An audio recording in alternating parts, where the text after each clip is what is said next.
Avant d'entendre la ministre des Solidarités et de la Santé et le ministre fédéral allemand, je voudrais juste vous présenter quelques diapositives du sondage Ipsos-Cham qui seront visibles sur le site dans quelques jours lorsqu'ils auront été encodés. Donc 5 pays ont été analysés, les citoyens de 5 pays européens, la France, je l'ai dit hier, les Pays-Bas, l'Allemagne, la Pologne et l'Italie. Et est-ce qu'on peut envoyer la première diapositive? Voilà, merci. Et ce qui est intéressant, c'est de voir que les Européens considèrent le plus souvent que leur système de santé de leur pays s'est détérioré ou qu'il n'a pas évolué depuis ces 10 dernières années. 49% des sondés le disent.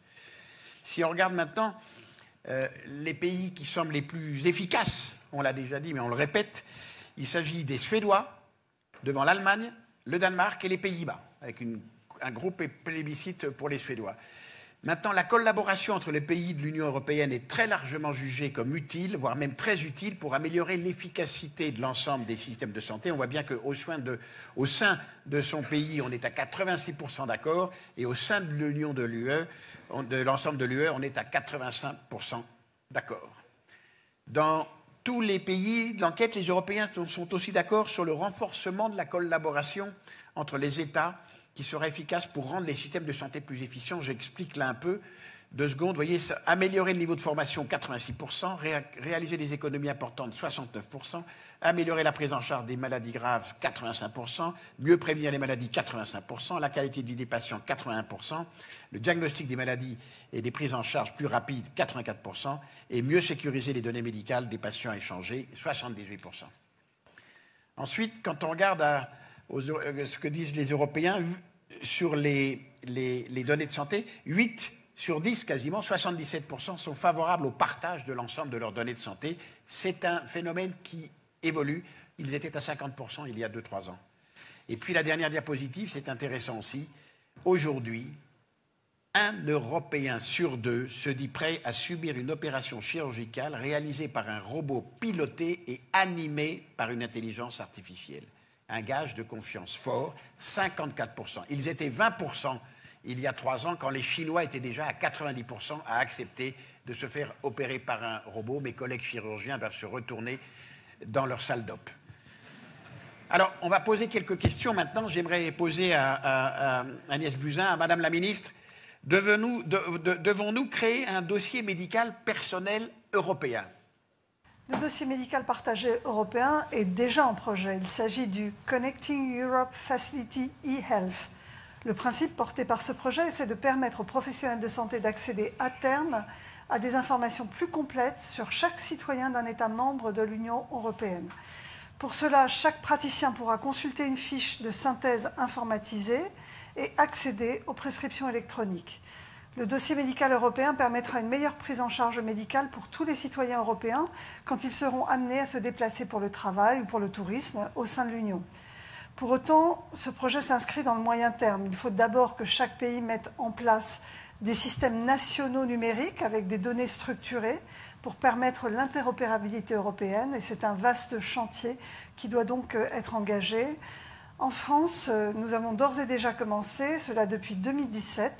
Nous allons continuer à alimenter les échanges européens au fur et à mesure du développement de l'espace numérique en santé que nous allons mettre en place pour chaque citoyen français dans le cadre du plan Ma Santé 2022. À Jens Spahn, donc le ministre fédéral allemand de la Santé, pensez-vous que l'on puisse harmoniser les études médicales en Europe? I'm open for European cooperation on... Eh bien, j'espère qu'il y aura une coopération européenne sur la formation médicale, mais je pense que notre approche ne doit pas impliquer un cursus commun. Je pense que j'aimerais suggérer une autre approche, et vous verrez pourquoi. Mais quand je décris la situation en Allemagne, l'Allemagne a 38 écoles de médecine et environ 10 000 nouveaux élèves, nouveaux étudiants s'inscrivent chaque année dans ces écoles. Les cours varient beaucoup d'une école à une autre. Il y a des cours très traditionnels, précliniques, où les aspects précliniques et cliniques sont strictement séparés. Et dans d'autres écoles, il y a une conception modulaire, où la théorie et la pratique sont plus intégrées. Ces écoles de médecine ont tendance à avoir des priorités différentes. Elles testent des nouveaux programmes et des nouvelles formes de concours. Mais tous les étudiants doivent passer le même concours final. Donc, je peux imaginer peut-être une coopération européenne où on se met d'accord sur des standards communs d'excellence et de formation. Mais bien sûr, les cursus doivent être structurés individuellement. Lorsqu'on se met d'accord, il faudra focaliser sur les choses qui sont importantes pour la sécurité des patients et pour une plus forte qualité de soins. De prévention faut-il impulser et par qui?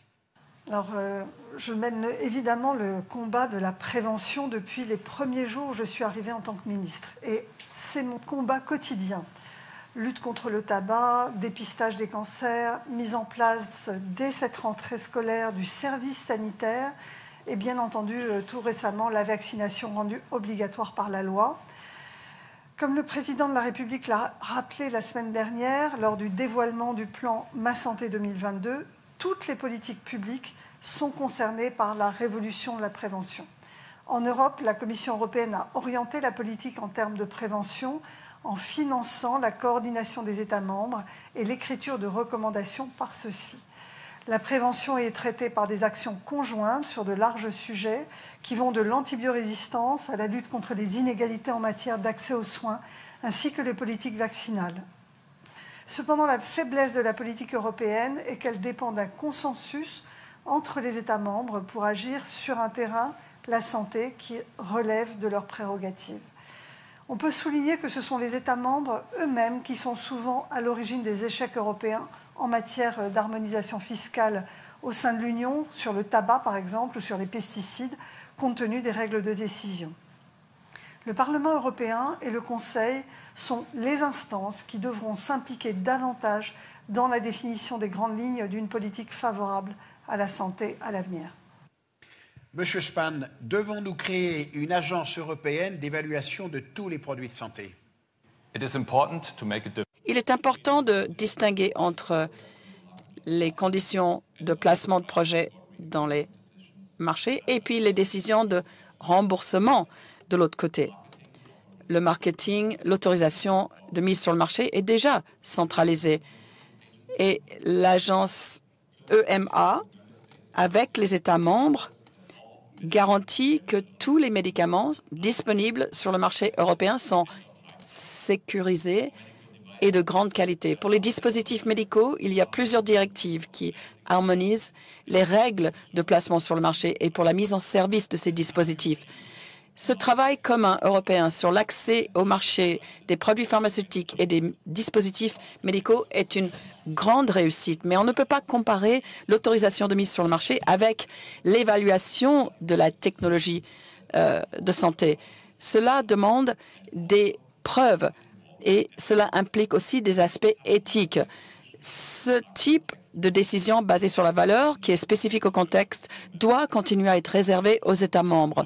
Et donc, je ne pense pas que l'harmonisation, même des aspects cliniques de cette évaluation technologique de santé est une option réaliste ou qu'on pourrait même avoir une agence européenne chargée de cette tâche.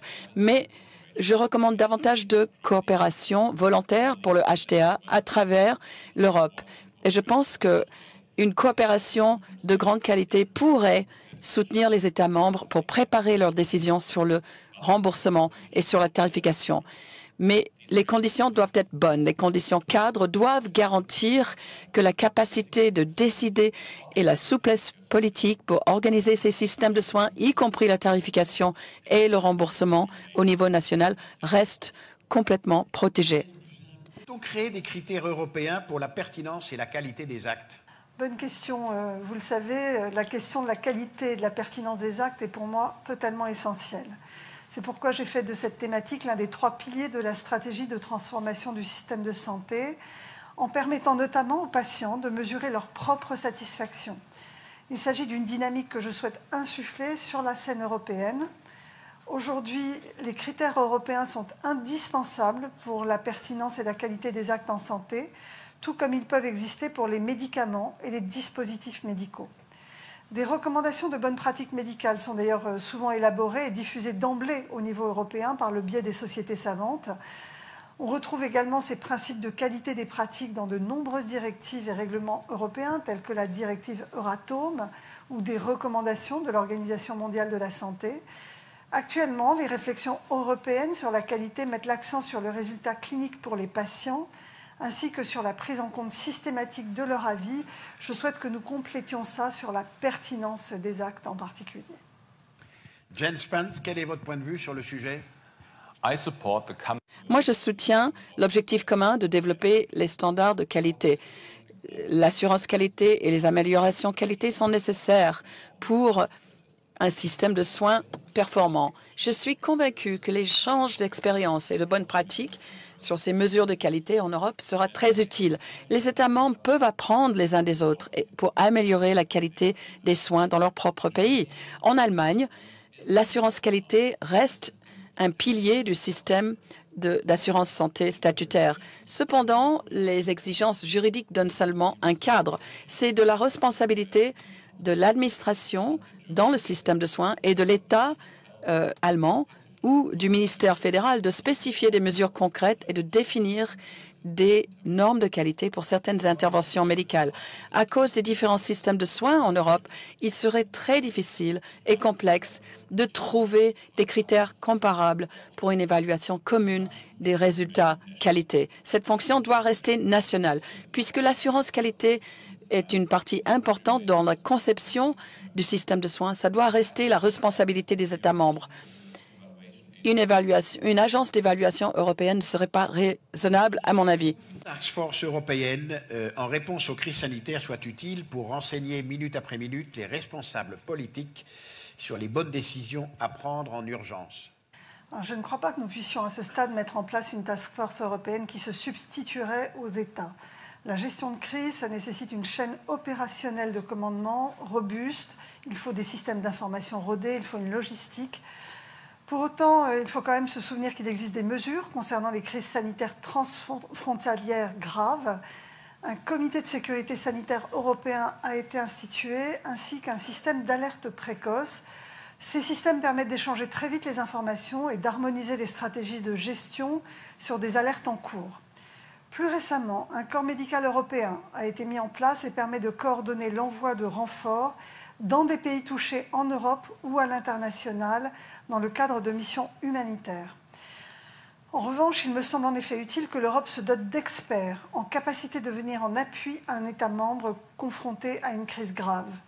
Par ailleurs, il faut investir dans la prévention des crises en harmonisant les stratégies de réponse des États et un benchmark international serait utile sur la question. Jens Spahn, quelle est votre réponse sur le sujet? Since SARS, the European Union L'Union européenne a établi des structures pour combattre les maladies transmissibles et le Centre européen de ECDC est chargé de la surveillance des maladies transmissibles et pour le conseil scientifique et pour l'évaluation rapide de risques. Et il gère le système d'alerte précoce. Le comité de sécurité sanitaire est chargé de la planification de la réponse. Et ensemble, l'Allemagne et la France ont initié le corps médical européen. Et ce corps médical européen est un bon mécanisme pour combiner les ressources européennes pour être mobilisées, si besoin, pour des missions futures. En Allemagne, nous avons augmenté le nombre d'experts disponibles immédiatement.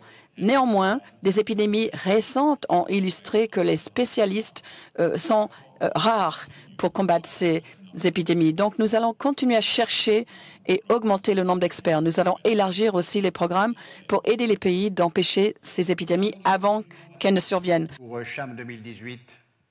Vous l'aurez compris, à travers l'ensemble des thèmes abordés, il existe aujourd'hui des enjeux qui sont communs à tous les Européens et des dossiers sur lesquels nous devons avoir une vision d'ensemble et parfois une économie d'échelle devient un atout. Dans ces cas, l'action de l'Union européenne, qui dans le discours ambiant est trop souvent questionnée, vient compléter celle des États en aidant les gouvernements à atteindre des objectifs communs et à relever des défis transnationaux. La préparation du Brexit montre à quel point l'Europe nous apporte en termes de biens communs. Et la santé fait évidemment partie intégrante du concept d'une Europe qui protège. Car si elle peut constituer un facteur de croissance, elle est également un véritable facteur de cohésion. Merci, voilà, CHAM se termine, CHAM 2018 est fini. Merci de votre présence.